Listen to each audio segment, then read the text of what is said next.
په टी20 ورلड کپ 2026 کې زیمبابوے آسټریلیا ته یو ډیر غټ شکست ورکو. زیمبابوے په دویم ځل تاریخ رقم کو. دین مخکې هم زیمبابوے آسټریلیا ته په टी20 ورلड کپ 2007 کې شکست ورکړی دی او په 2026 टी20 ورلड کپ کې هم زیمبابوے آسټریلیا ته شکست ورکو او د شکست خوړلو سره د آسټریلیا نیکسټ راوند ته د کوالیفای کېدو چانسز کم شو. زیمبابوے یو ډیر سترونګ پوزیشن کې ده. زیمبابوے د آسټریلیا خلاف ډیر زبردست گیم وکړو. آسټریلیا ته شکست ورکو. مکمل سکور کارډ سره شریکوم تاسو له خپل اندازو شي چې آسټریلیا کم ځای کې میچ بایلو او د زیمبابوے سره کم کلاړي ښه پرفارمنس کړی دی. ډیټیل سره پاغه هم خبره کو خو د زیمبابوے لوبډلې یو غټ تاریخ رقم کو چې په टी20 فارمیټ کې په دویم ځل آسټریلیا ته شکست ورکو. تر اوسه پورې د زیمبابوے او د آسټریلیا سلور टी20 میچ سوي دي چې دوه پکې آسټریلیا ګټلې دي او دوه پکې زیمبابوے ګټلې دي. دوه چې کم آسټریلیا ګټلې دي نو د زیمبابوے او د آسټریلیا په 2018 کې टी20 سیریز شو چې دوه میچونه پکې شو. هغه دوه میچونه ډېر په اسانه باندې آسټریلیا ګټلیو خو چې کله خبره ورلد کپ ته شي دا دوه ځله په ورلد کپ کې آسټریلیا او زیمبابوے یو بل ته مخامخ شوي دي او دواړه ځله زیمبابوے آسټریلیا ته په ورلد کپ کې شکست ورکړی دی. یعنی بایلیټرل سیریز کې آسټریلیا میچز ګټلې دي او په ورلد کپ کې زیمبابوے میچز ګټلې دي.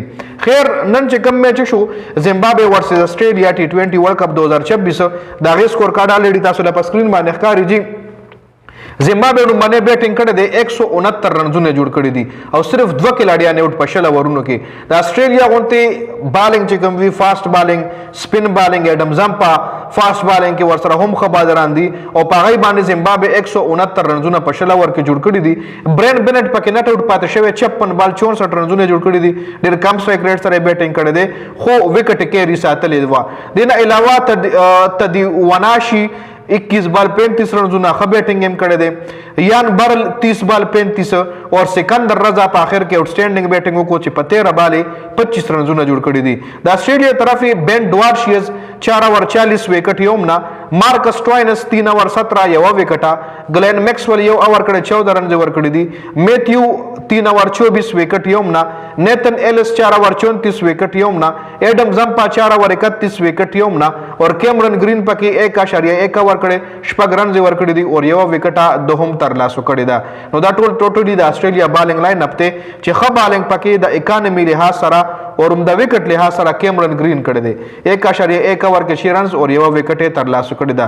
ورپسې د آسټریلیا ټوټل ټیم په 19.3 اوور کې په 146 رنزونو باندې ور شوی دی. یعنی دا میچ د زیمبابوے لوبډلې په 23 رنزونو باندې ګټلې دی. جوس انګلس د دای وکټ کیپر بیټسمن دی 4 بال 8.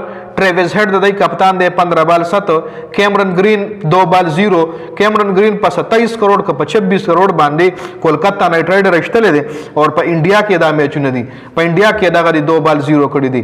Tim David 2 बाल 0. Glenn Maxwell 32 बाल 31. मेट रेनशा 44 बाल 65. मार्कस टोइनस 4 बाल 6. बेन ड्वार्शिट 7 बाल 6. नेथन एलिस 4 बाल 7. एडम जंपा 2 बाल 2 और मैथ्यू 1 बाल 0 چې د رن آउट شوی دی. دینه علاوه نیتن ایلس پکې نټ آउट پاتې شوی دی. د زیمبابوے طرفې سکندر رضا 2 اوور 17 وکټ یومنا. بلیسنګ مزور بانی 4 اوور 17 سلور وکټي. بریډ ایونز 3.3 اوور کې 23 درې وکټي. ډیون مایرز یو اوور کړی دی 9 رنز ور کړی دی وکټي یو هم نه تر لاسو کړی. گریم کریمر 4 اوور 33 وکټ یومنا. ویلنګټن مسکرزا 4 اوور 36 یو وکټه. ریان برل 1 اوور 9 یو وکټه. ټولو بازارانو ښه بالینګ کړی دی. وکټ سم کې بلیسنګ مزوربانی 4 اوور 17 اور سلور وکټ تر لاسو کړی دي. خ بالینګ بلیسنګ مزوربانی کړی دی اور بریډ ایونز چې کم دی 3.3 اوور کې 23 رنز او 3 وکټ دوهم اغشتلی دي. بلیسنګ مزوربانی اور بریډ ایونز ډیر زبردست بالینګ کړی دی. نو دا مکمل سکور کاړو چې آسټریلیا په دې میچ کې د زیمبابوے نه 25 رنزونو باندې یو غټ شکست خوړلې ده.